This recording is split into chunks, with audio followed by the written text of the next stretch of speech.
It is time. It is time for seasonal talk, and I am your host, the Break Master, and we are here to talk nothing but anime.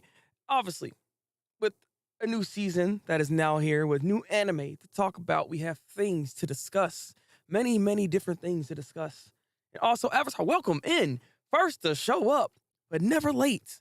But never late. What's good? What's good? We just kind of getting ourselves together, getting comfortable, because we're gonna start off obviously talking about near autonoma.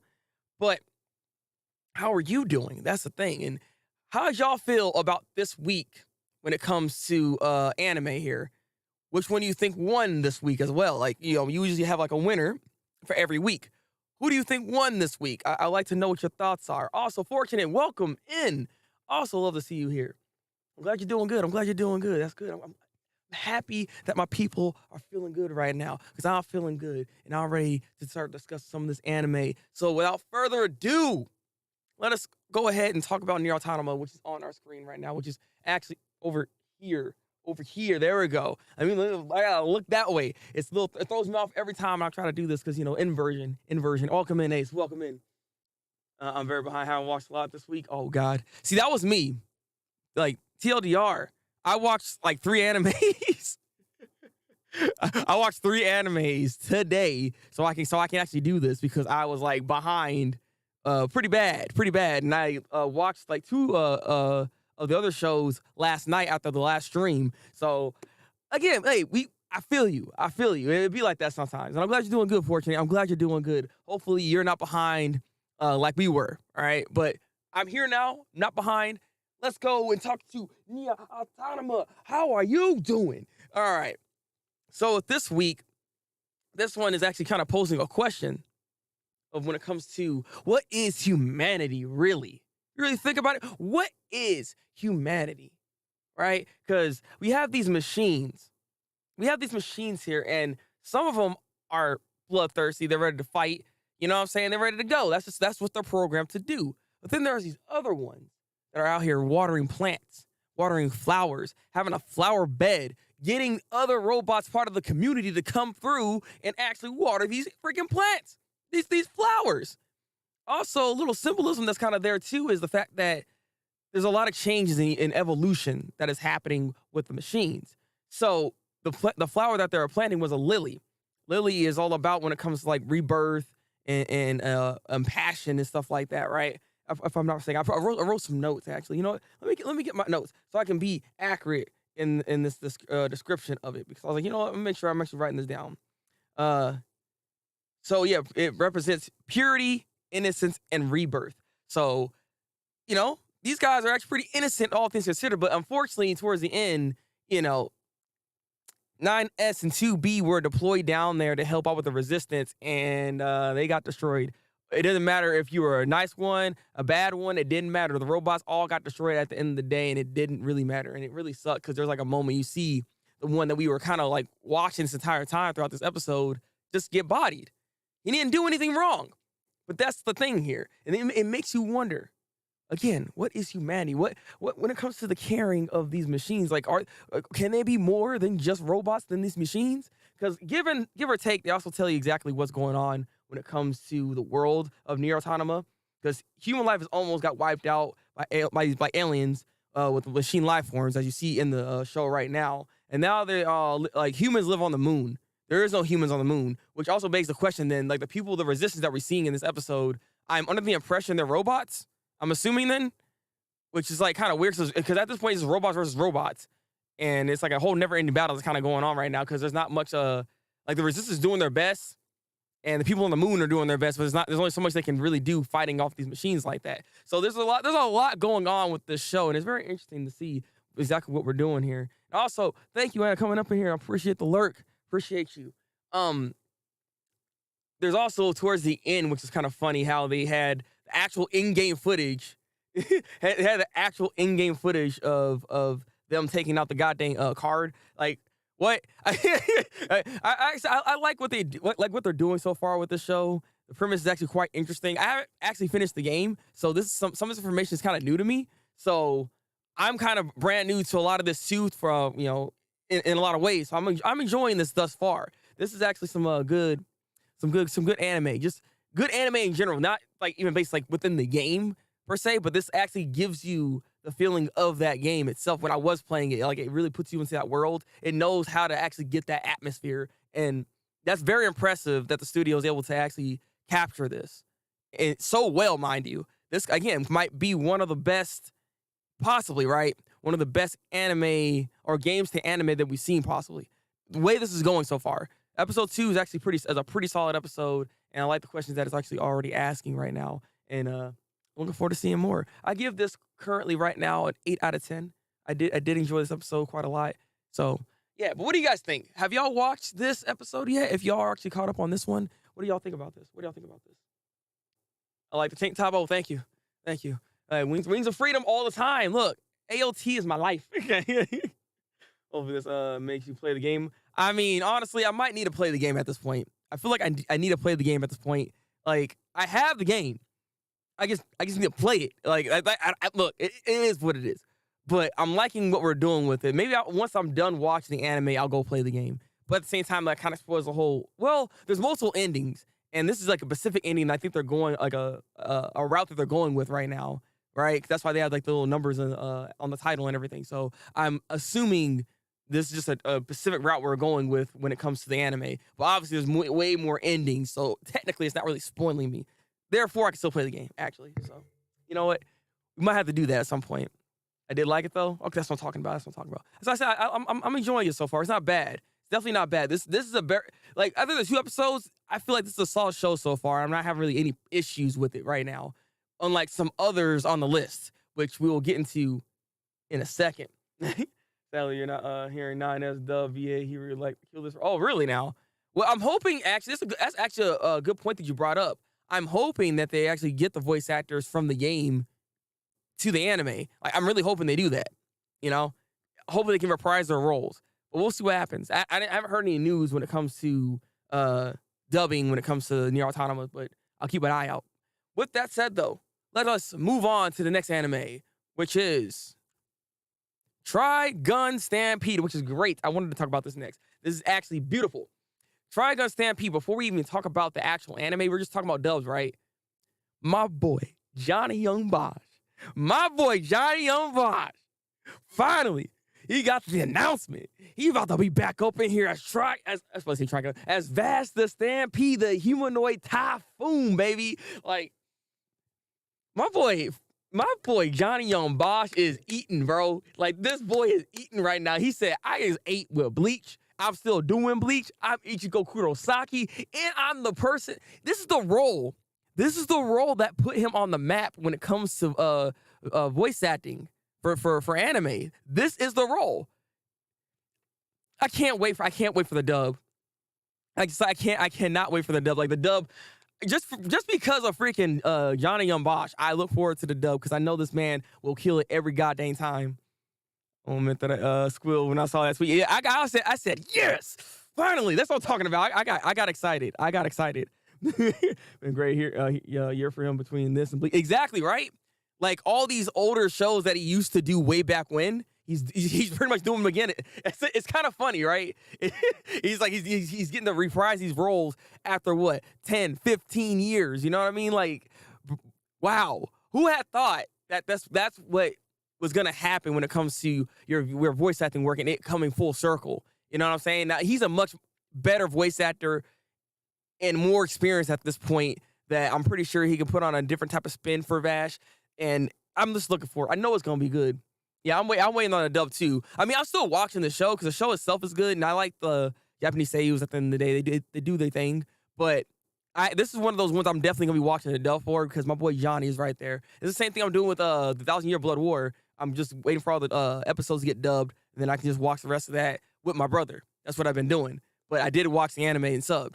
Regardless, let's talk about the actual episode here today, which obviously this one's is kind of like the best quick synopsis I can give is we have these 2 goons, the Nebraska family or something like that, right? They come over there and they're trying to get Vash, and the place that Vash is currently in, they want to go and take him in because like, obviously he has a big gigantic bounty on his head. They need the money, so therefore, I'm sorry, Vash, you gotta go. So that's what they're trying to do. But then the Nebraska family came through and said, no, he's mine. Freaking Joff, go get him. And yeah, and then that whole situation happened. They're getting mad that Vash doesn't want to fight, obviously, because Vash is not that kind of person. He's not someone that instigates fights or indulges in fighting in the first place. He always wants to find another way, which he did do in this show, in this episode here, getting the Nebraska brothers to calm themselves down and actually kind of like be cool with the villagers that are there in that town that he was saving. So in the end, everything seems all cheeky and clean. We did it. Yay. But no, apparently there's some lost technology that this girl had, that Rosa's daughter had. I don't know why it was in the goddamn cage, but the thing, I guess, got out the cage, got on one of the Nebraska suckers, the big one, right? The son. He blew up. And that was the end of the episode. So, is he dead? I don't know. All I know is it's not looking too good. But this is not too good. Not at all.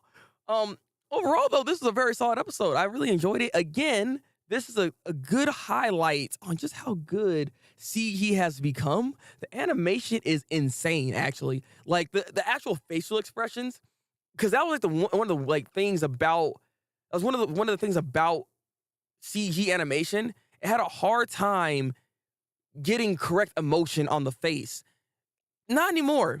It's freaking legit. Like, the way Vash is like emoting and showcasing his emotions through his face, and you can see the worry that he has in his eye.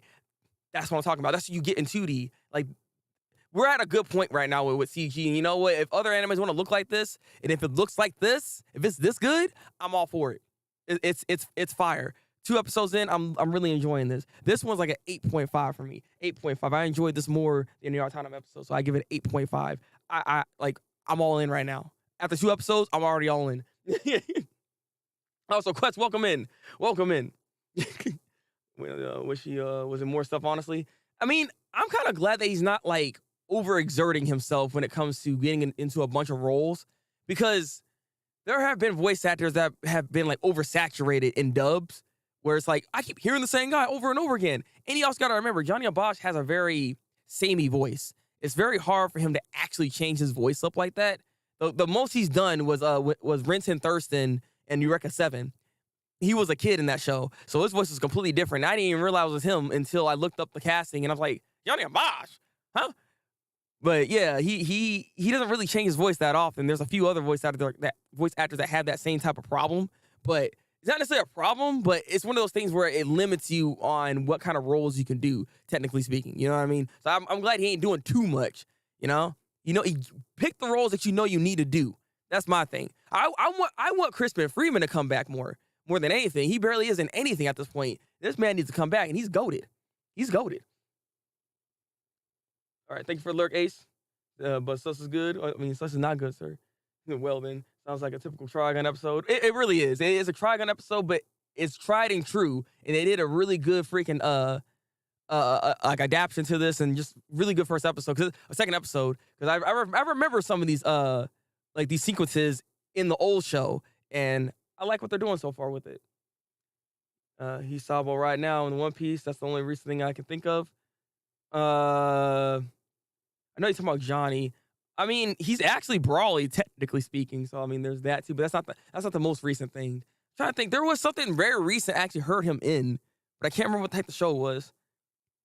I just know he still gets a lot of roles. Like he's been around. He has a lot of backlog. So I'll give him that much. Yes, Crispin Freeman. Crispin Freeman needs to be in more freaking shows in general. He has a voice that's a general type of voice that can work with a lot of different characters. It's just weird that I don't see him in very much when it comes to at least anime. Maybe he doesn't really need to do all that. I'm not sure. How do you? I won't even say strange, my guy. I think this is just by design. If they're trying to find a voice actor that can replace Vic, right? And so they said, you know what? Johnny's gonna be that guy. So they're just allowing him to take over all the roles. He couldn't take over like Ikaku's role, given that He plays Ichigo Kurosaki. So they actually have interaction with each other. So it'd be kind of weird because the voice not going to be that much different. So it's like, we can't, I don't even think he can do the voice like that for Ikaku. So, I mean, it is what it is. He messed up, right? and Johnny on Bosch is eating right now. But what do you guys think about this week's episode of Trigun Stampede? I'm enjoying this. It's some good stuff. It's fire. It's fire. I think Crispin leaned into teaching VO. At least that's what I heard. That's what I thought too. His teaching is kind of expensive, by the way. Like, it's not the easiest thing to purchase. I'll say that much. Yeah, I don't think he's ever gonna get any type of work at this point ever again. Like I said, it's again, he messed himself up. All right. With that said, though, let us continue onwards to the next show, which is, it's Blue Lock. Oh. It's Blue Lock. It's time. It's go time. So my thing with this week's episode, it was really good. I'll say this much right now. It was really good. But god dang it, Isagi, man, he needs to get out of his head because this entire episode, he was just wallowing in sadness and pain because he took that L and lost Bakura. And he's like, I don't know what I'm supposed to do. And so he's trying to figure out what's the next move. And Nagi's trying to figure out what the next move is too. And he's like, we just got to win, sucker. But this is like, oh man, I don't know if I can beat this guy. Because you got Baro coming into the scene, the freaking king. That guy actually took an L. But it's partly because his teammates weren't really doing much. But that's not really his fault or really the team's fault. Baro is a ball hog. So once he has the ball, he don't pass to nobody. He just wants to score. Granted, he can score really well. He scored 4 goals before he ended up losing to the other team. You know what I mean? That dude's goated. But, like, you can't just do everything on your own. It's not possible, bro. Like, come on now. So now it's in a 2v2 situation.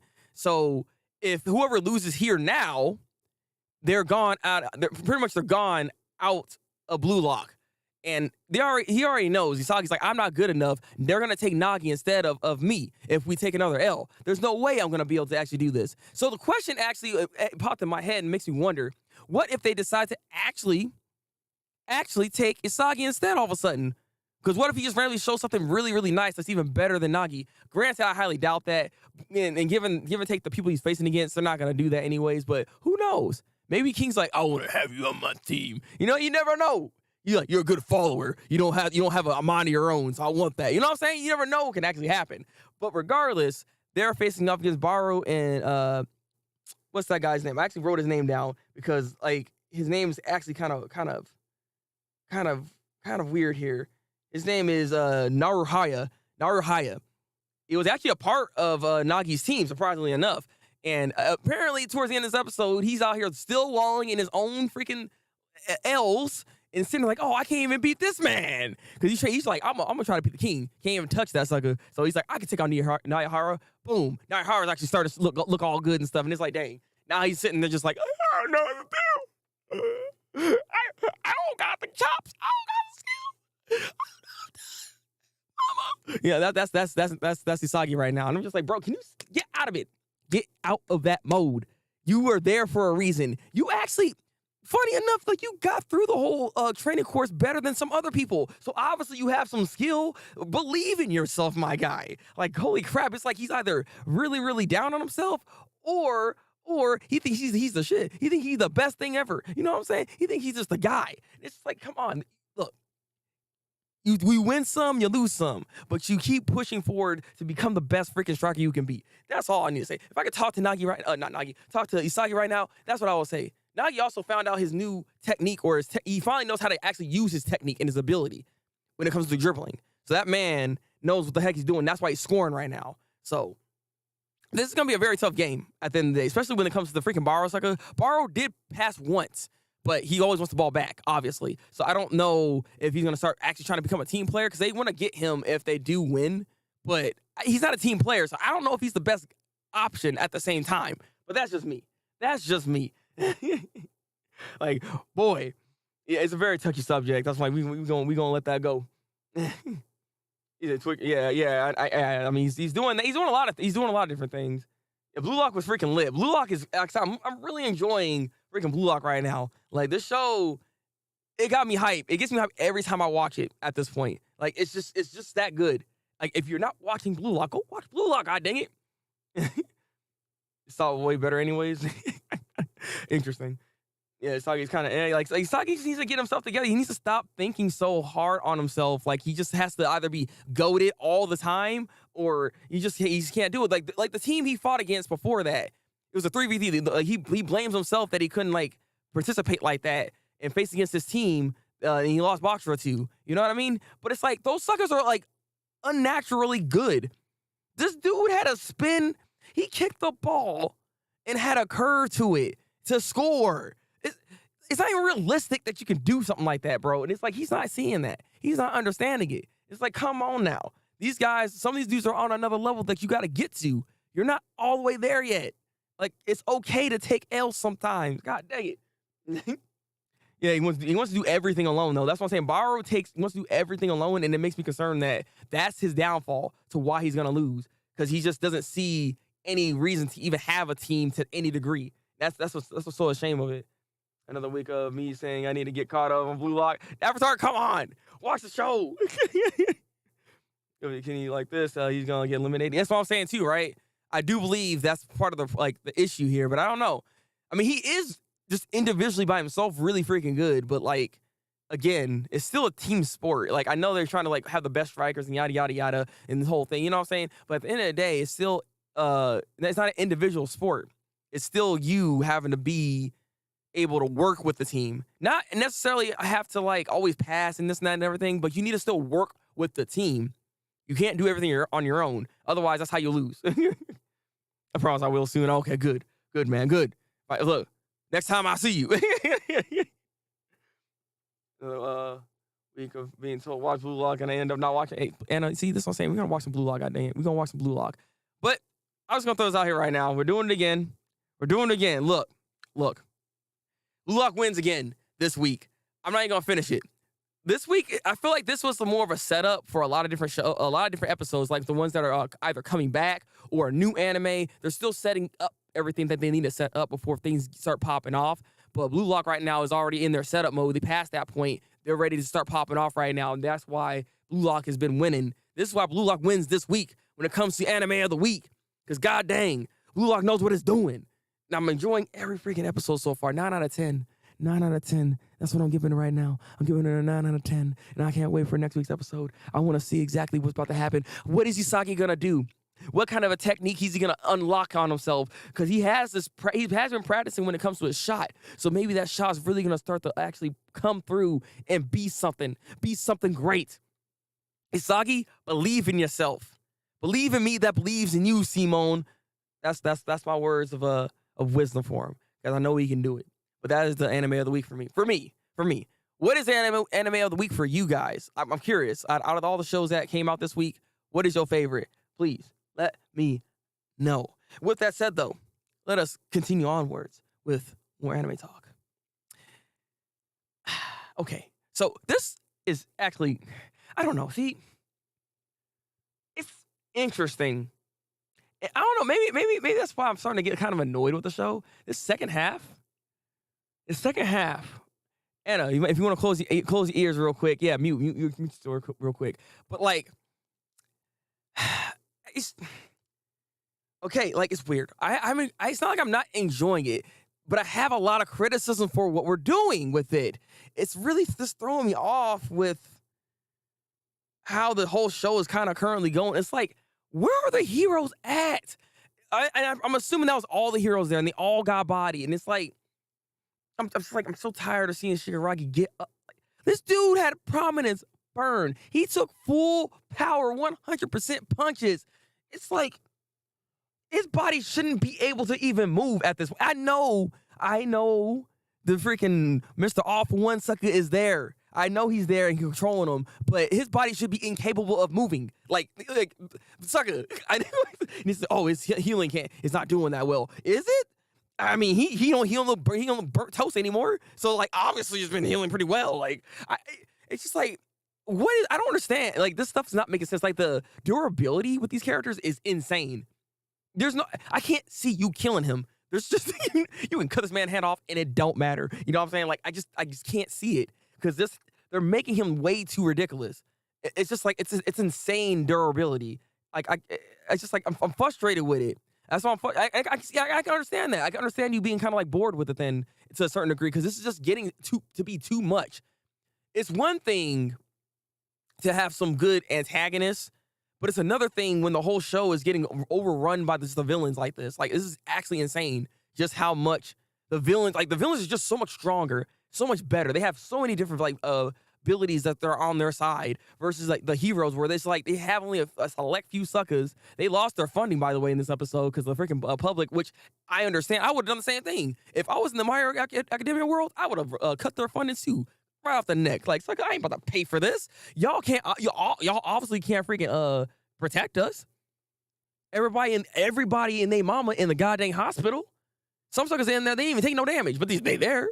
Like, it's just like, it's insane. Like, they're so trash. Is Deku just has to be that guy? Does he have to be that guy? They just always have to be the one to defeat everybody then. It's like, you have a cast of characters. Let some of them shine. It's like, this is kind of ridiculous. Especially considering that, like I said, we see a lot of the other characters, a lot of the other villains be able to shine more than the main characters. It's like, I don't know. It's just, I hate watching this at times because it's just like, this type of stuff is really getting on my nerves. But I want to see where this goes. That's my thing. We reached the point in manga where many people started to turn against this series. Oh, really now? Wait, you said in the manga? What the heck? I'm curious what's going on in the manga because I heard that the manga I thought was still good and still doing its thing, but people are turning against even the manga right now. Interesting. Yeah, frustrating with all the Todoroki dramas. I mean, Todoroki is one of the main characters, so obviously he has to get all the goddamn development out here just trying to struggle and be like, oh, I have to be the one to defeat Dabi. I mean, can you? Because like apparently Dabi don't give a crap about the burning sensation that he's feeling in his goddamn body. So you know that's why he's able to be quote unquote stronger than even Endeavor, which is like ridiculous to even say. He's a kid. At the end of the day, right? You have been chasing after the freaking #1 hero this whole time, and you're telling him you can't even take on your own son? You are trash. It's like, Endeavor, you are trash. I can't. Like I said, like, he's the #1 hero too, and if he's the #1 hero, that does not bode well. Does not bode well for the rest of the goddamn Hero Association. God dang it. When this stuff was happening in the manga, a lot of people were hating on it. See, now I can understand that. I can actually understand it because this is just getting ridiculous. This is some bull crap, honestly. Exactly. I'm annoying with Deku, Bakugo, and Todoroki are the main focus of the others. Yeah, exactly. It's like you have a whole host of characters. I know what I'm about to say is gonna be interesting. Also, welcoming Blue Anime Trope. Kids went over a literal decade. Exactly. Literal decade. You spitting, bro. That's what I'm saying, right? Like, Endeavor has been doing this for how long? And you got a boy Dappy over here saying, nah, I got this, bro. He's like, Dad, you weak. It's like, again, I said this last week, right? I said this last week. Like, Blue, we have technology, right? Why haven't they made something for Endeavor to where he can't overheat? Why haven't they done that yet? Like, you're supposed to get a specialized suit that should allow you to use your abilities to the best of your ability, right? So why doesn't he have a suit that can like mitigate those problems? If not have it not work, like not have happen at all. It's so weird to me. You are the #1 hero. You have a backing of too much suckers, got money. You're telling me you can't make a suit like that? The heck out of here.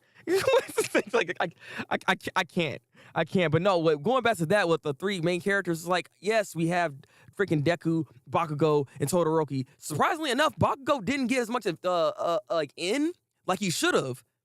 Like, I know he got like a whole piercing in his like chest and yada yada, right? You know, again, Deku freaking broke all his limbs and used his mouth. He was using everything in under the sun to win this battle. It's like, bro. And he was still doing, he just kept getting up. Like, he got up like 5 times. Bakugo got hit like twice. And he said, I can't do it. It's like, no, let him be stupid too. If you're gonna do this, let him be stupid too and let him go out there and get hurt. Like, I don't get it. I don't get it. But there's supposed to be this whole thing at the end, right? Oh, everybody is kind of making it, you know. But Deku, oh no, he ain't looking good. Oh my God. Bro, I'm not even concerned, bro. He's supposed to be sad, right? He's supposed to be sad about that. I'm not concerned. It's not like I don't care about Deku like that, but it's freaking eerie. You think I forgot about Erie? Erie's over there. It's like, come on, now. He about to be reverted back to his freaking prime, baby. He about to be able to punch suckers with ease. Like, what you talking about? Like, I am not remotely concerned about this. Like, come on now. Like that I don't even know why they even bothered to put that there when they had Erie bring back power, the whole what's his name, Vermilion, when they got Vermilion back. The moment you saw that, Erie was the one that got his power back in the first place. So I'm pretty sure Erie's gonna be able to just do this for Deku too. Like, why are we concerned? Why are we concerned?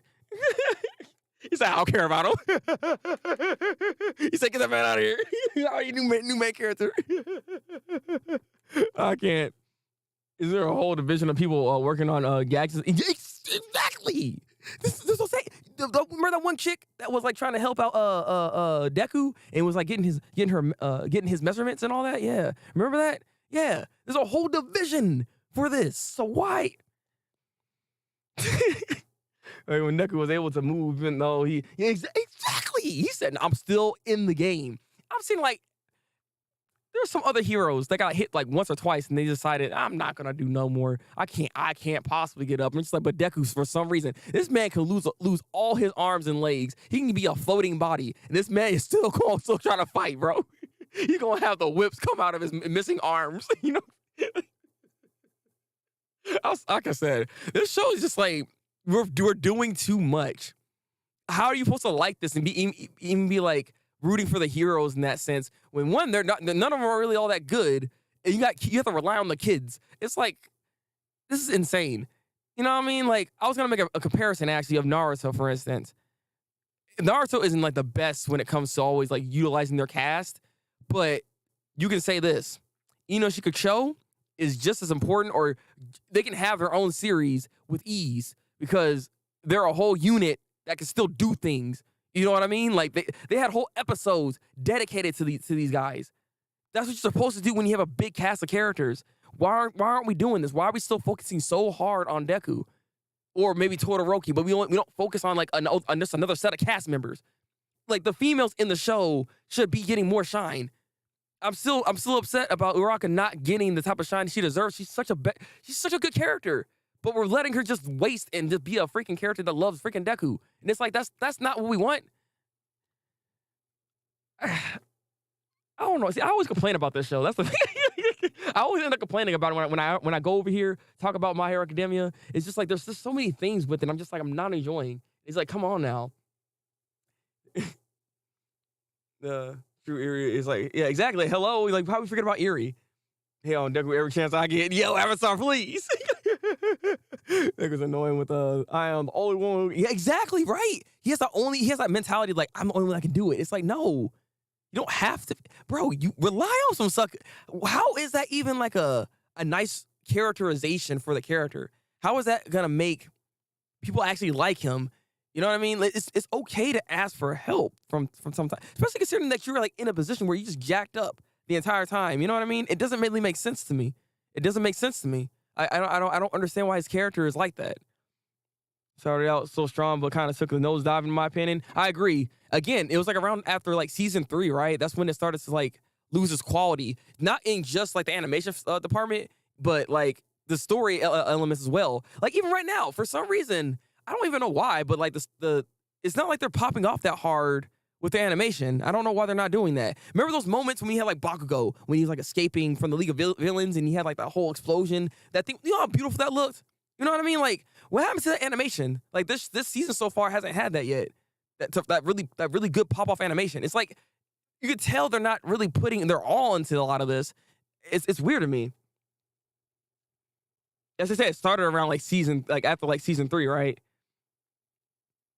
Same series started out great for me, but falling off the track lately. Yeah, it's like I feel for all y'all. I'm in agreement exactly with how you guys feel, because like that's what I'm feeling right now. I want to like this show, you know what I mean? I'm in there, but like it's hard to like it when you have a lot of these random issues that are there in the show, and it's like some of this stuff can be rectified if they spend some time with the other cast of characters. Because like at the end of the day, why do we even care about any of them? They're not gonna do anything. Well, I care about Urako. I'm gonna care about Froppy. Like, I can't remember some of the suckers actually in the original class, and then not only do we have the original class like themselves, like the main cast of characters, right? But then you have like the other side cast. Like, what was it, Class 2B or something like that? Yeah, remember them suckers? Like, why do we even care about them? We have all these extra nobodies basically because none of them do anything. The League of Villains got a bunch of no moves and they just out here winning. It's like, this is not how you write a good cast of characters. You're not utilizing people properly. It makes no sense. Running as for sad backstories for each student, but at least showcase every student equally. Facts. You don't, like I say, you don't have to go as far as what I'm talking about for Naruto, because Naruto did a really good job, all things considered. But they could have done some type of moment to shine on some of these characters from time to time, because it can't just be the Deku show.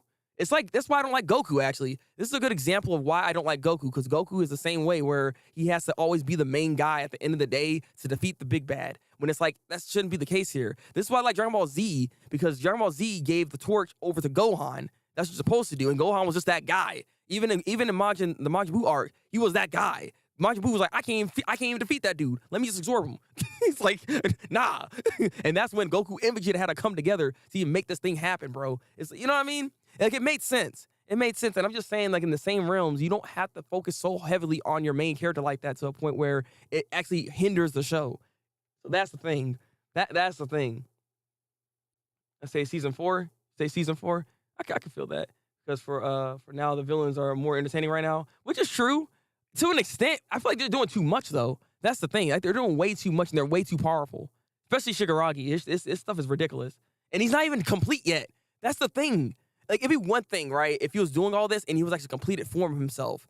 But this sucker's not even complete yet. So if you're telling me there's even more he can do, or you're telling me he's going to get even stronger than this, like, he's already at a hack. Like, honestly, if he were to fight All Might right now, in his current condition, he might win. He'll take an All Might punch and say, "Hey, thanks for the punch. I like fruit punch," and then freaking disintegrate him. You know what I'm saying? Like, I can't. All right, it's just doing too much true. The same studios doing the Bugo. Yeah, exactly. They're doing mobs, so they probably put all the time in those. I know, I understand that, but that's why I'm like, maybe that's an issue then, right? Maybe they're not outsourcing the right type of people. But Mob Psycho is done, so maybe this could actually start allowing them to do better animation. But we'll see what happens. All I know is I give this freaking this week's episode like a 7 out of 10. It's interesting enough, but I'm not really liking some of the narrative that we kind of got going on right now. And then obviously, All for One is actually all out right now. So now All for One and Shigaraki are there. It's like, bro, is he still really able to use his abilities? Like, wait, bro, it's like All for One was a menace, bro. So much so that's why, like, it took just All Might to fight him. You're telling me you got 2 suckers that's like this? Then that's like what are the heroes gonna? What are they gonna do? All right. I'm done talking about this. Let's go on to the next show, because my guy, like I said, I give this like a 7 out of 10. That's how I feel. What do y'all feel? What would you give this week's episode? Please tell me. Let's move on, though, to Vinland Saga, something that's actually a little bit more interesting, all right? This episode, though, I'll already just give you the rating, and probably like I want to say a 7, because it's just a setup. It is a setup episode for the most part. So we're just trying to see the dynamic between what we see now from Thorfinn, for instance. Thorfinn, we finally get to see how his interactions are with the new slave, Elfon. I think his name it's Elfon or something like that. I think it's Elfon. I'm gonna go with that for right now. But we see the interaction between these two. He's kind of like he's trying to understand the slave's like living situation, because apparently the slave master, this guy, he doesn't seem to be like too much of a bad guy, because he's pretty much giving them like not necessarily an ultimatum, but a choice to grow this farm. This is your land. Grow this farm, and once it starts producing money, once you get to a certain threshold, you can buy yourself out and leave scot-free. You don't have to be a slave no more. So that's an amazing freaking deal. And this man, Elfin, is like, you know what? I gotta do this.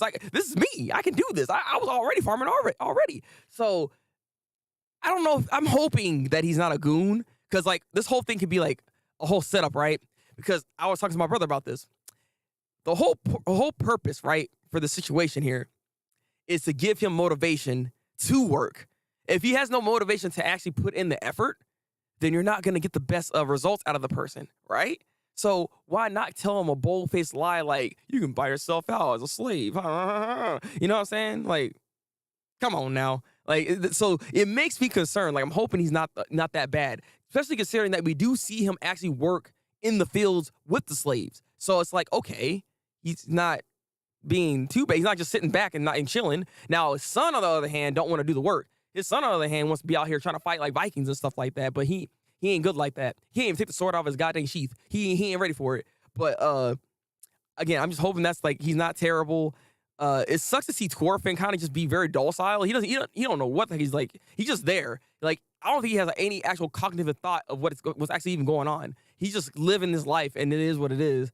I don't know what went on. I know he's a broken man after everything that happened in the first season with Askeladd and all that.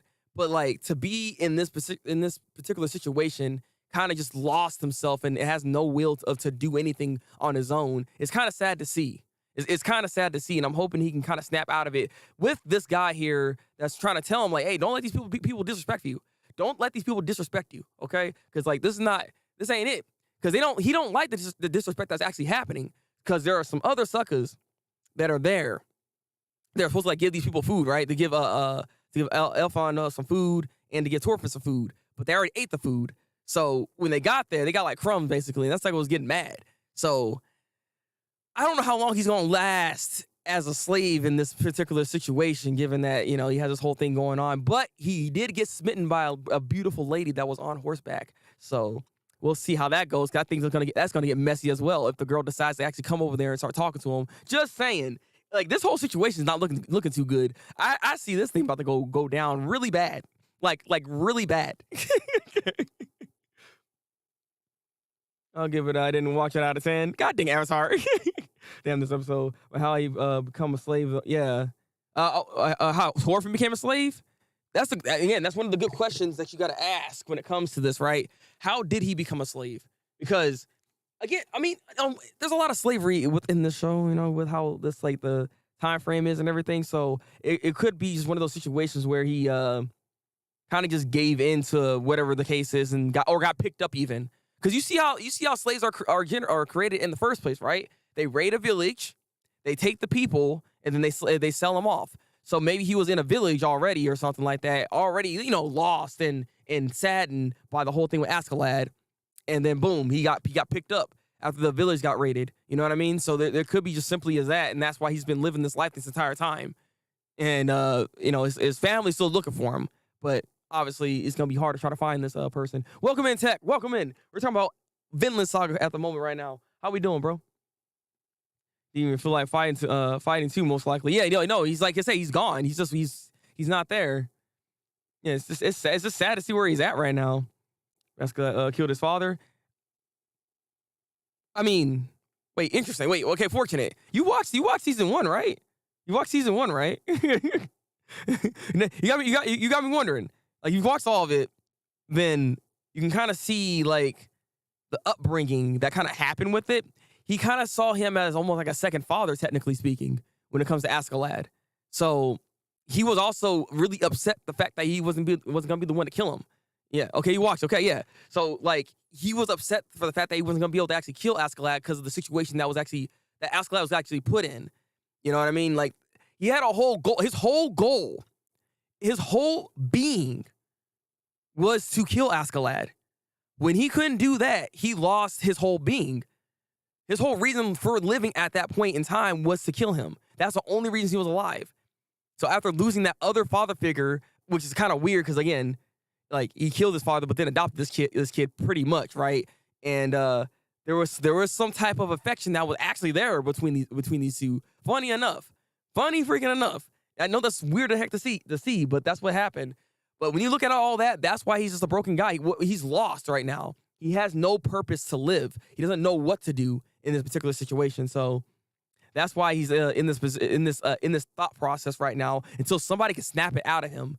Something's gonna happen that's gonna allow him to start fighting again. I don't know what is gonna be the case here, but it's gonna be something. I don't know what he's gonna start caring about, but hopefully he can get out of the situation and start being freaking badass like he normally can be. Because this dude is the GOAT. Okay. Yeah, Thorfinn's development as a person takes some major. Yeah, it takes major shifts.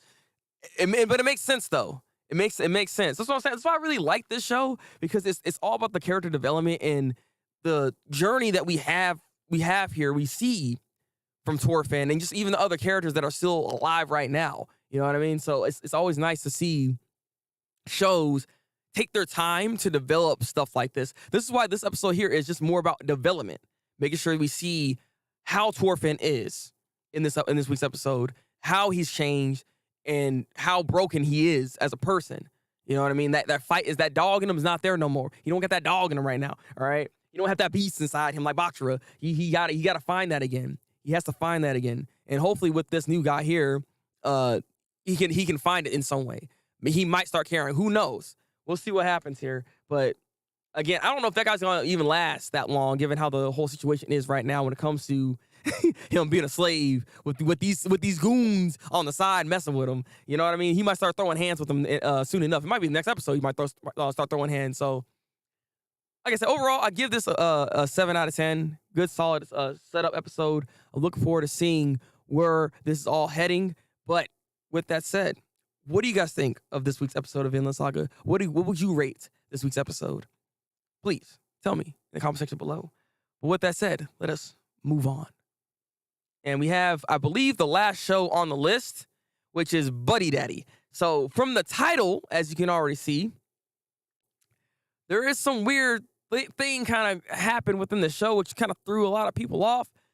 We talked about this a little bit actually on the Twitch streams. If you go over there on twitch.tv/thebreakmaster, I do stream over there every Monday, Tuesday, and Wednesday. And yeah, we talked about this little subject matter. I won't bring up too much here today, but we already talked about it. But it was just how some of the animation was when it concerns the child that was actually there in this week's episode. And I'm like, I don't know why they went that route with it, with the way they did. There's like stuff you can see on Twitter that kind of showcases this. So it makes you wonder, like, who in the heck was the animation director for this episode? That was kind of odd. But outside of that, like, even then, it's like, I don't know, the show is interesting. We talk about everything, my guy. We talk about everything. Because, like, it's a concerning point. Because I'm like, I don't know what's going on. But, like I said, I just wanted to see what else is going on with this show. Sidestep that bull crap here. Because, like, regardless, like, this show so far has only been, like, decent. It hasn't really been, I don't know. I'm not grabbed by this. Like, we always do comparisons with Spy Family, right? With Buddy Daddy. So I know people are kind of just looking at the show and like googling, like goggling over the two main characters right now, right? These two guys you see on the screen, because you know, they might be in a relationship or whatever the case may be. Because I don't know, they never really explicitly said what exactly was going on with them. They seem like really good friends, but we don't know. But regardless of that, it's just like, the show isn't really doing much right now. I mean, they had a setup episode here, right, where we had this other like dude that got hired. So this guy pretty much cleaned up what they did, because they messed up on the mission, basically, because the child was involved in the mission. So therefore, of course, it's going to get messed up because the goddamn child is there. And so they had to retreat. That guy cleaned up everything, so he killed everybody there. Still, though, which was my first question. And maybe I'm just overthinking this, but like, after that mission failed, wouldn't they just call their boss that, hey, we have these two suckers and that look like X, Y, and Z? Like, wouldn't they not already give you like a description of who these spies are? You know what I mean? It's kind of weird that they can fail a mission and have no consequences for that action. But at the same time, I have to wait before I actually make that assessment, because I don't know yet, right? All we know is all that mission there got wiped out at the end of the day. That dude that came by that got hired did kill them all. So we'll see where that goes and see if that does anything, especially considering that we have a whole child that's there as well. And he has information and everything about that child now too. So I don't, it's like, again, it's not like the show is bad, but it's not it's not grabbing me like how Spy Family did. Spy Family grabbed me, I would say, at the second episode, actually. It did a really good job at introducing each individual main character, basically, right? Whereas this one has them all already together, but that's not even necessarily the issue. It's just, I feel like there needs to be more depth to not just the characters, but the overall world elements of what's going on necessarily, right? You know what I mean? Because like Spy Family already kind of lays everything down for you. Since we're doing comparisons, they lay it all down for you about the government's kind of going in the West and all that kind of stuff, right? You already know the whole turmoil that's there and why Lloyd is doing what he's doing to try to protect the peace and stuff like that. You know what I mean? Granted, these guys just seem more like, you know, they just take on odd jobs and stuff like that, or take on jobs like this and just kill who they need to kill. Okay. Watch first episode, not sure if I'll check out the second. That's what I'm saying. I can't be mad about that, Avatar, because like it's not that the show is bad. Again, it's just not. It doesn't have like a hook. I think that's what it is, right? I think that's what it is. It's like the show doesn't have a hook necessarily, which is kind of throwing me off. And I don't know why they don't have something that really hooks you to the series outside, I guess, the characters themselves. But like, I'm not really caring so much about the characters, like the character design necessarily of the characters like that. I want to know more about them and get more information about these characters. So I feel like there's more that needs to be done. But I'll give this 3 episodes before I make my decision on whether or not I want to drop it or not. But I'll see how I feel about it. This one right now also gets like a 7 out of 10. It's a decent episode. It did do some setup, so I want to see where that setup leads, and we'll see how that whole thing goes here. I want to see what's about to happen. What would you guys give this if you have watched this episode of Buddy Daddies? Please tell me. 1 out of 10. You know, I want to know. I want to know. I just still just trying to figure out, like, I don't want to hate on this series, right? I want to give it more time and I want to enjoy it, but like, it's just really hard to. And I didn't expect to have this kind of problem with this show. That's the thing. And the thing is, like, people were kind of hyping it up online. So maybe I have been affected in a way by the people that are talking about this. I don't know. I'm wondering about that myself. I'm trying to see what's happening here. But with that said, we already know who the winners are. We can cut that away. We are now done talking about the anime section of this when it comes to this week, right? So if there's any other animes that you guys seen this week, please tell me and talk to me and maybe put it on my radar so I can watch it for next week. Because like I said, that next week is the week where I decide whether or not I'm gonna keep a show on. Keep a show on or take the show off. So if there's another show you think I should be watching, please tell me about it. The appeal is just to fill the void of Spy X Family. That's about it. God dang, you're telling me this is just a filler anime. You're telling me it's a filler anime then. I might save this to binge watch. I feel like it would be more enjoyable. Maybe. And that's the thing I'll be wondering about it, right? Like, I got a comment actually on my video not that long ago for the Chainsaw Man thing, right? Talking about binge watching, but this person wants to binge read Chainsaw Man because Chainsaw Man apparently is going too slow for him. So he wants to wait a little bit, let some chapters accumulate, and then binge read it so that he feels like more fulfilled with what he's like going through with it. When again, weekly manga in general does this. Like, there's gonna be lull periods during each week where some stuff just not going on. It's so interesting to me because I feel like do we always have to have something happen each chapter all the time? Like, you know, it makes me wonder about it. That's why I always wonder when it comes to the weekly reviews and just weekly discussions and stuff like that. I feel like it can be also a bit of a detriment to the series as a whole, given that they have this expectation of always having something happen, specifically when it comes to manga. And I've been in the game with weekly series like One Piece, Naruto, Bleach. There was a few other ones I was reading back in the day, but like those are the main ones, right? So I've been in it. I know how it is. So with Chainsaw Man, this pacing's not really that bothersome for me. I read One Piece like right now, and One Piece has moments where it's like it's super freaking slow. Like, we didn't do nothing. We have it'll be like actual moments where it's just like there's gag moments, and I feel like that was a wasted chapter. Like, it has happened before. Like, But I feel like with Chainsaw Man right now, they're doing a good. To me, it's a good balanced base of pacing where things are actually moving and the characterization is actually moving forward. There's things happening. It's not like we're just purely setting a whole scenario up for the next chapter to have something happen. You know what I mean? They're not just doing that. So, like, Chainsaw Man is doing that, plus adding little sprinkles here and there, like with the whole thing with the president guy, right? The president guy, he's out in the cut. Like, what's going on with that? Like, there's more things to talk about than just we're going to Anusa's place, or going to not Anusa's place. When I see, god dang it, I'm already controlled, but going to Dingy's place. Then it wasn't just that. There's also this whole dynamic with the whole relationship, dating. You know what I'm saying? Like, there's also that to talk about too. Like, there was more meat to the chapter than you think it is, and I just be wondering about it sometimes. Like, is weekly shows and is weekly manga like even a good thing? That's the topic I want to talk about here today. I have a friend who just got caught up on Chainsaw Man, and he's in a similar situation. See, that's the problem. Man. I've been reading One Piece weekly for like 10 years, so I know. Yeah, exactly, right? I know how it is too, Avatar. I've been reading that ever since it came out, pretty much, right? And I'm not really fazed by the pacing necessarily, but a good point to your friend, right? I was in that boat, I was in that boat of binge reading it myself. That's how I got caught up in the first place. There's a lot of people that are trying to get on to Chainsaw Man because of its popularity, right?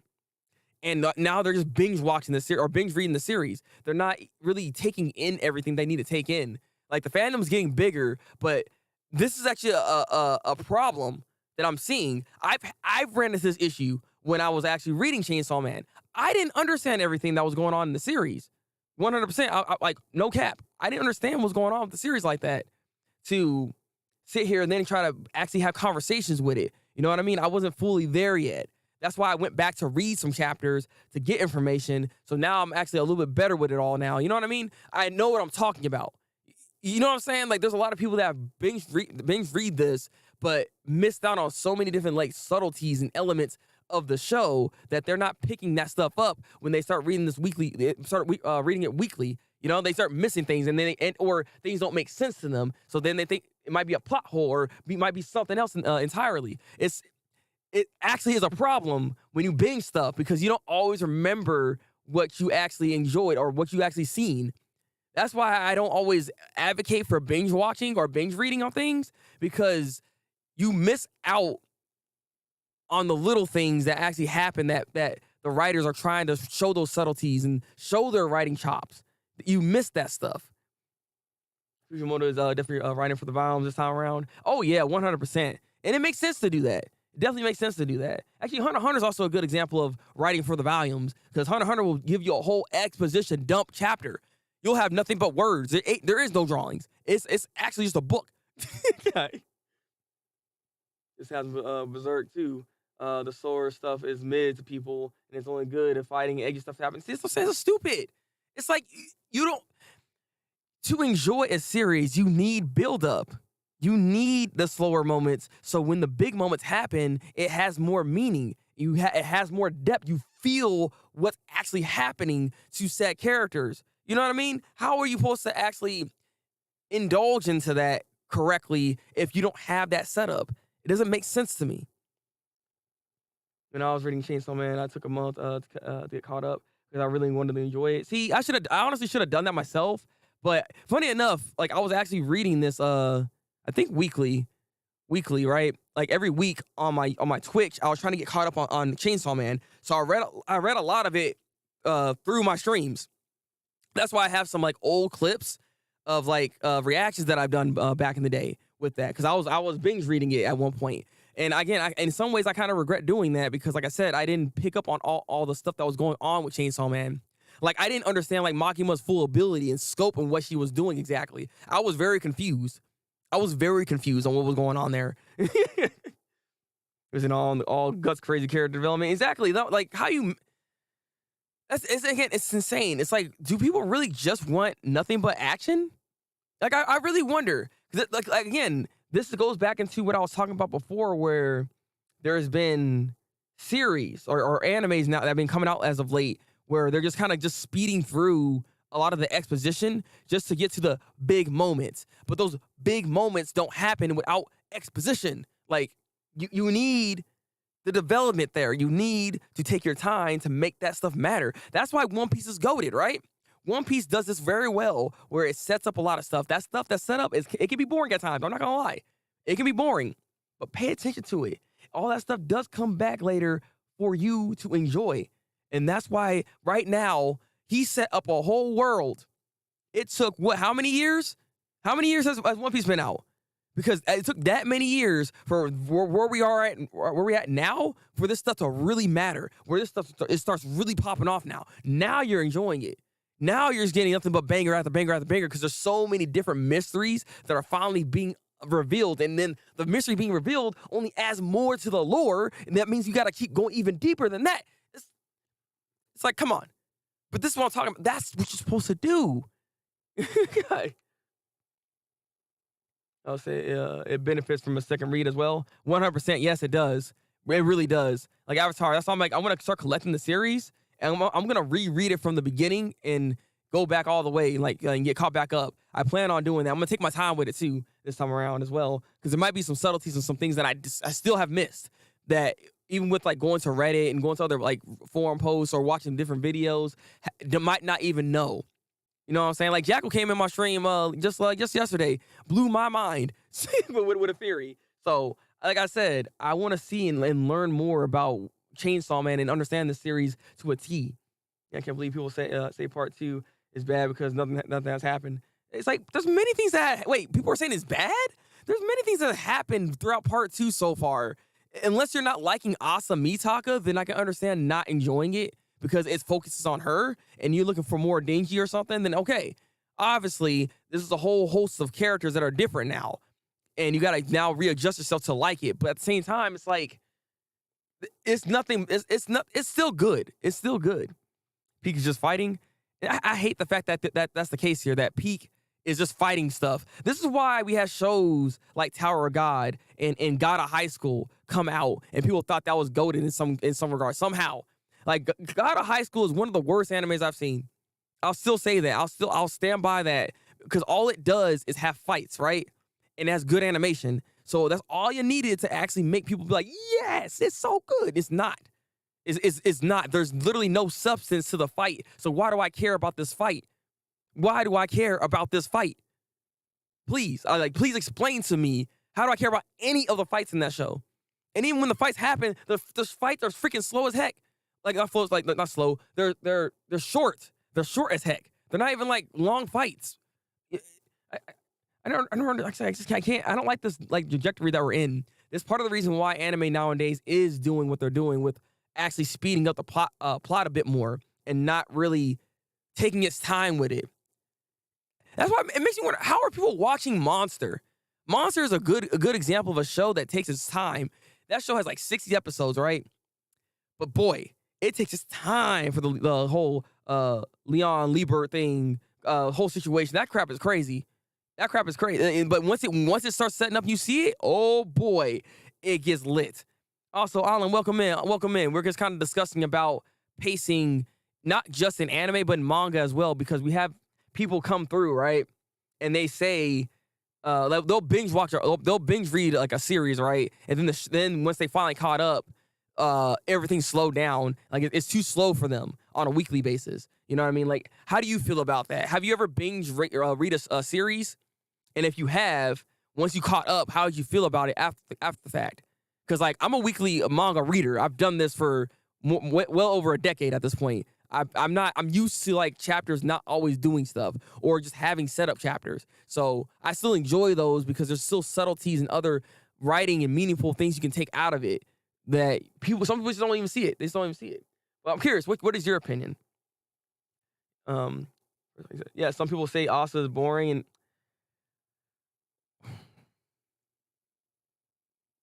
see, that's crazy. See, I don't know. I can't agree with that.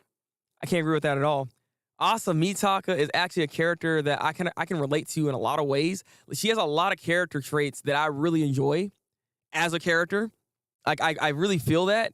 That's why I'm always gung ho about talking about this character, because Asamitaka is one of my favorite. Like, she became my favorite almost immediately, especially considering how the show was.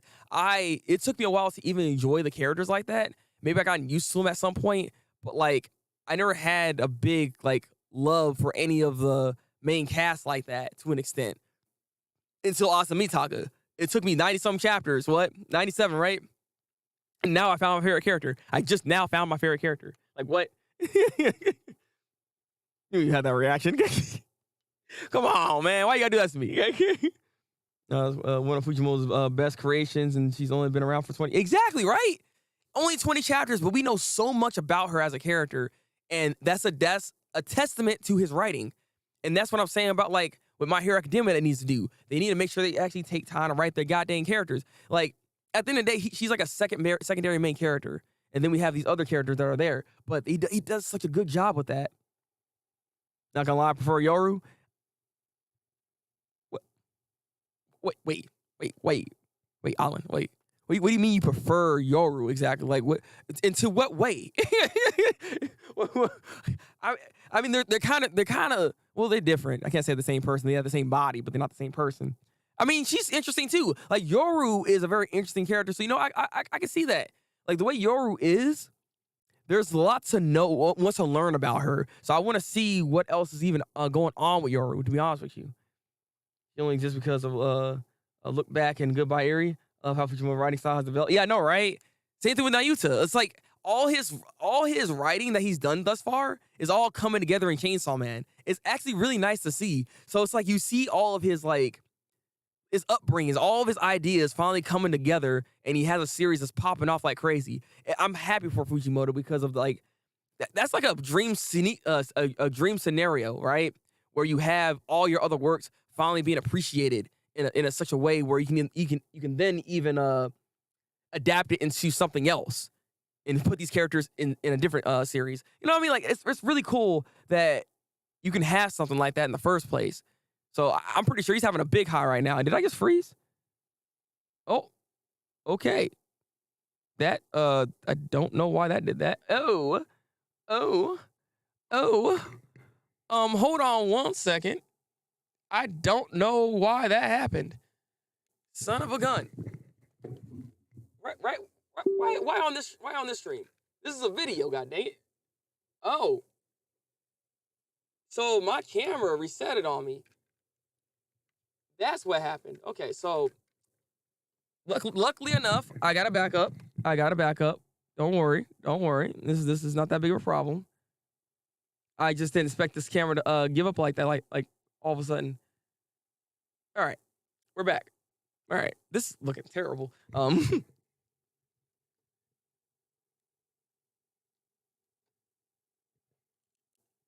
these lights are. Let it shine, baby. Where is my freaking? I need to like wipe the lens. My camera like restarted on me for some reason. I don't know why. So I have to use my backup camera. Hold on a sec. Hold on a second. Look, I need to wipe this screen real quick. All right, I think that did it. All right. Look, that's good enough. Okay, you can see me a bit better. There we go. All right. Like I said, this is a whole video, guys. Not professional. Bro, you good? I'm good now. Again, I don't know why it did that. This is why you unreliable camera. I need to go get this other camera. I've been looking at this other camera. I'm gonna go ahead and buy it. It's time. It's just time. I'm glad he got to take a break between part 1 and 2 and develop his style with the 3 one-shots he did. Exactly, right? Like, those are just practice for him at that point. So he said, you know what? Let me take some time. Let me get this thing together. Let me see what other ideas I have. And then bada boom, bang. Now we out here cooking, baby. We cooking it up in the goddamn kitchen. We got the crock pot going. All right. Hey, look, this is professional, all right? We just gonna not, I'm gonna put a timestamp where you just skip over that, all right? You don't even see that happen. That never happened, okay? There was no cut. There was no camera disappearing. No, it never happened. I don't know what y'all talking about. This stream's been good the whole time. But yeah, ultimately, I'm just hoping that we can get to a point where anime doesn't have to like worry about trying to just speed everything up. Let us cook. I want to cook. All right. Do I read Blue Lock? I do not. I'm an anime only when it comes to Blue Lock. Though I am watching anime. I'm currently caught up. Really freaking enjoying that series. That series is freaking goated. I am really liking that series right now. Like, I don't know. Maybe I might start reading it after this anime's done. Who knows? Who knows? I might. I'm really enjoying this. I'm not gonna lie. Like, Blue Lock has been fantastic so far. It actually won Anime of the Week this week. I tried to show a friend Full Metal Alchemist, and he said it was too boring and slow. That's what I'm saying. I feel like this is it's like a new wave type of thing, right? These newer anime like fans or people trying to get into anime, like the way their mindset is nowadays, they want instant gratification, and that's not just for like anime, manga, or any type of media that they're even enjoying. That's just their life. They want instant gratification. They're doing something. They want something to actually happen and be rewarded with it right then and there. That's the kind of thought process I've been seeing with a lot of people, right? And it just translates into the media. So they're looking for something that is like instant gratification for them. If it's not giving them what they want right then and there, they think it's boring. That's why we had this whole situation of either it's goated or it's trash. There is no in between. There is no, it's just mid. Nah, it's either trash or goated. Yeah, anime fans these days. It's like it's people these days, man. Like I said, it goes outside just anime. That's why people have this type of mentality, and it's stupid to have that like that. All I know is people want faster shows now. Slower things will be underrated. Yeah, they'll be underrated a few years down the line. Which good example would be Mob Psycho. Mob Psycho got done. There was not a lot of like fun like fanfare for it, so I feel like that show is gonna be appreciated like 10 years down the line. A good example of this, right? You remember the show called Parasite? Yeah. I thought I gave that show like a solid 8 out of 10. I was watching it at the time when I was still reviewing stuff. So I think, do a review or two on that show, right? People didn't talk about that show like it was like goated like that, right? Now I'm hearing for the last couple of years that Parasite is like one of the best hidden gems of all time. And I'm sitting here like, where y'all come from? I wasn't there before. Like, what are you talking about? But I'm glad people are actually enjoying the show, especially with the kind of like commentary that the show does have. The show is good. Don't get me wrong. Yeah, you're saying the exact same thing, Quetz. Like it's an 8 out of 10 series. It's a good show. Don't get me wrong. But like all of a sudden, people are just saying it's that good. Like it's one of the greatest series. Like it's one of those underrated gems you gotta watch. And it's just like where y'all come from before. Like you should have talked about this when it was actually popping when it first came out. Like what happened? I quit watching One Piece on episode 4 because it felt slow to me. Wait, huh? Wait, what? No, what? The first section of One Piece is actually kind of fast. Oh no.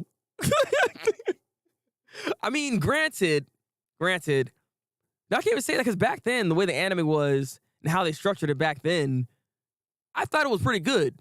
I thought it did its thing for the most part. It's only when whenever they started changing their animation style, that's when things changed for the series and how it got slower all of a sudden as well. So I always equate this to like going to the New World. Like when the New World happened, the post time skip, like it was hard to watch anime. I'm not even gonna lie, I couldn't do it no more. I couldn't do it. Like Fishman Island literally took me out of the anime. It's like I couldn't do it. Another good example is Bugo Stray Dogs. Very slow season 1, but pops off in the second season. Oh, really? Interesting. So I hear a lot of good things about Bugo Stray Dogs, and I have yet to watch the show. I have a friend that like really, really enjoys the show too. Like it's actually part of her personality of how much she enjoys Bugo Stray Dogs. So yeah, I need to go check that show out. Honestly, yeah, I can't believe nobody really talks about it. No, they really didn't. It's surprising to me. I was like, okay. The show ended, but the show's really good. It actually had a really good ending and everything. So I'm like, where's the fanfare? Where are the people? Where are the reviews? Like, no one made videos on it. It's so weird. Like, Mob Psycho just didn't even get views in general. Like, the show is so underrated, but it's really good. And it was airing, people didn't like the animation compared to the manga, I think. Oh, it was doing that bull crap. Look, the animation for shows to the manga are going to be different. Like if the manga is like getting drawn like berserk in some ways or having that type of like penmanship from like One Punch Man, obviously the anime is not going to capture that. It's not possible. That level of detail isn't possible for an anime to capture. And if it is, it's like a still image. you know what I mean? Like Bubble, for instance, has like something like that a little bit, but there's a lot of still images in Bubble, not necessarily just actual movement. You know what I mean? So I don't get why people always get like that. They need to stop. You gotta stop. Like Andrew Garfield was Spider-Man. True, were you guys? Yeah, that's true too. I won't lie. I didn't like Andrew Garfield, so I didn't like his Peter Parker. His Spider-Man was good. His Peter Parker was like that. He did not embody Peter Parker at all for me. I was like, this is not Peter Parker. He don't look like Peter Parker. He don't act like Peter Parker. I was like, this is not Peter Parker pizza. All right. So I guess when people got past that, it started to stand out more. Maybe that could be what the case is, honestly. New World as when I drop the anime, I occasionally go back on. Yeah. Like if I go back to watching, I'm watching the Wano arc right now. The Wano arc is actually good, though it's also slow, because like they'll animate a page and it'll animate for like 3 or 4 minutes up one page, like that whole Black Maria and Robin fight. Like there was a scene, one page of Robin breaking her back. And somehow they stretched that whole thing to be like almost 3 minutes. I was like, how? But they did the whole, starts like moving the head and all that. You know the exaggerated movements. I was like, yo, what's going on? That's all people saying the ending to Mob is good, at least.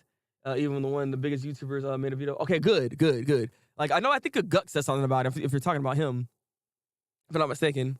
Yeah, I think Mob ending was actually really good. I agree. Like it was actually a really, really solid ending.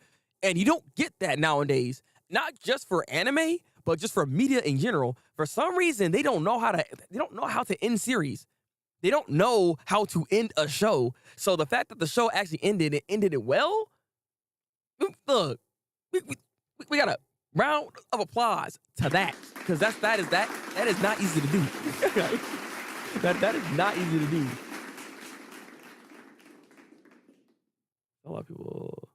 Okay, come see. I didn't mind him. I didn't like the movie. The story did nothing for me. Oh, dang. Well, yeah. I mean, the story is also the issue too when it comes to Andrew Garfield. Yeah, like I still had a problem with his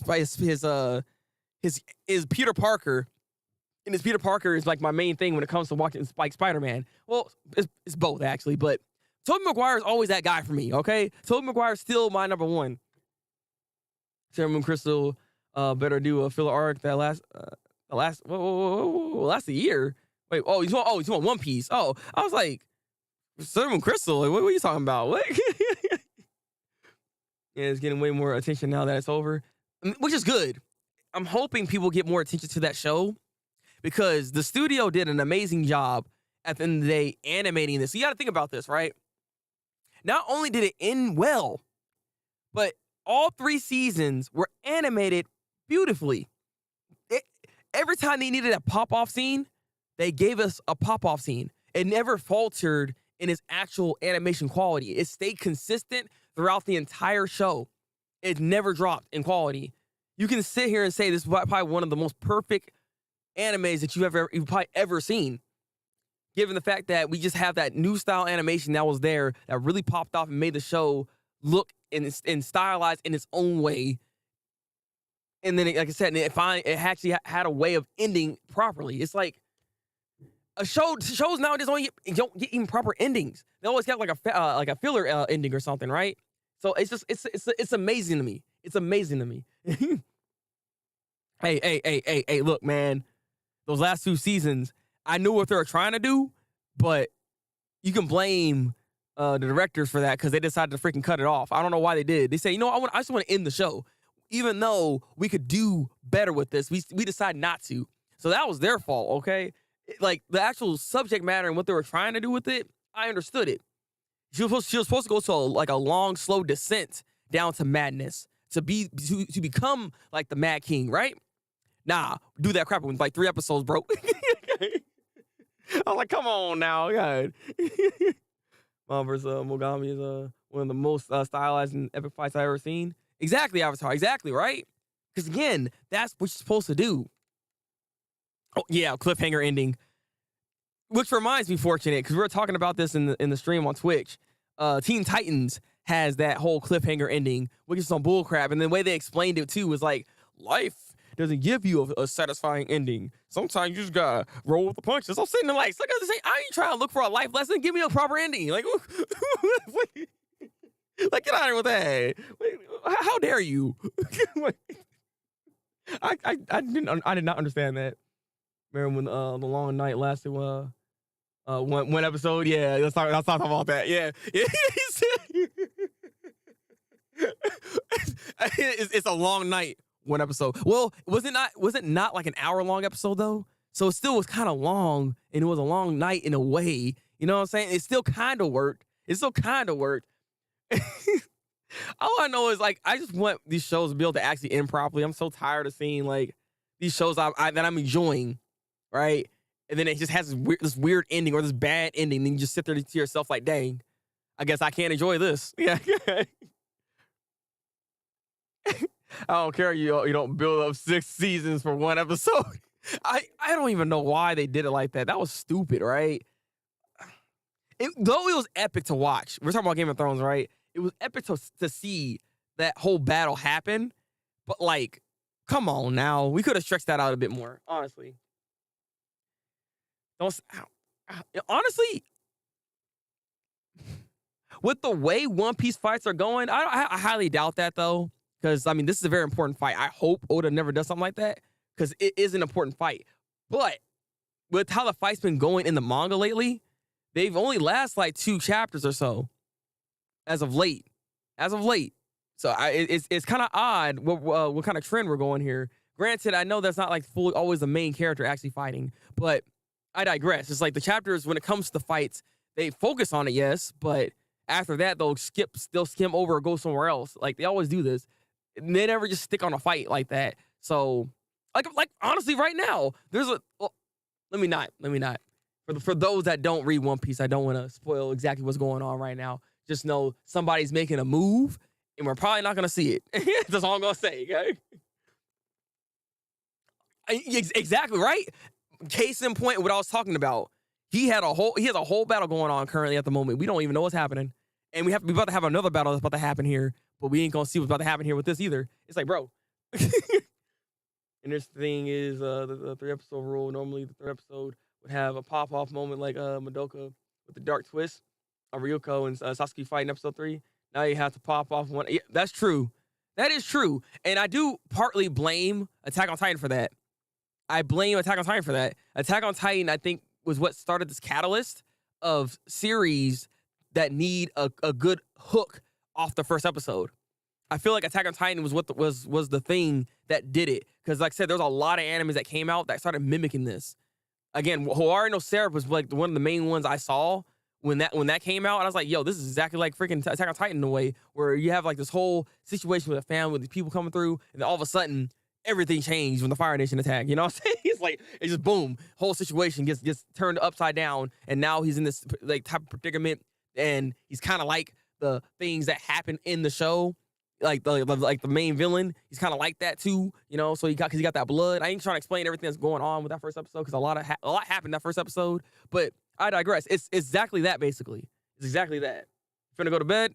All right, Alan, go get some rest. We're about to actually get out of here on stream anyways. It's been an hour and 23 minutes. I also got to get ready for my next stream on Twitch. I will be streaming over there, and we can have the discussion more over there on my Twitch channel. You say AOT, but SAO did it first.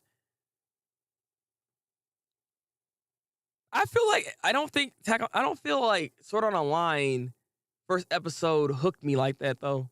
That's the thing. Attack on Titan hooked everybody on the first episode. You like the type of fanfare that show got when it came out with that first episode being as dramatic as it was. I want to give Attack on Titan that credit. I don't think SAO did that. I don't think SAO brought freaking isekais to the freaking forefront. That's what SAO did. I don't think the first episode rule for that would apply necessarily. Yes, you die in the game, you die in real life, but I don't think that was necessarily the exact hook that got us. It was more so the animation for the later episode. I think in episode 3 actually, where it starts really popping off all of a sudden is what it is. It was hyped. I mean, I was at that time. I was reviewing it, but it did not get the same type of like fanfare I felt as Attack on Titan did, though. That's the thing. It is debatable. It is debatable, but from what I remember, people were like interested, but it wasn't the same type of like. Not to mention, I don't think I've seen shows that try to. There are shows that try to like mimic that isekai or that type of game world, right? But they didn't try to just make a good first episode pop off like that based off of that show. I've seen too many shows after Attack on Titan decide to actually do the Attack on Titan route is a thing. You know what I mean? Where there's something very, very exciting and dramatic happen. That's what I'm trying to say. I felt like Attack on Titan really brought that to the forefront more so than even SAO. You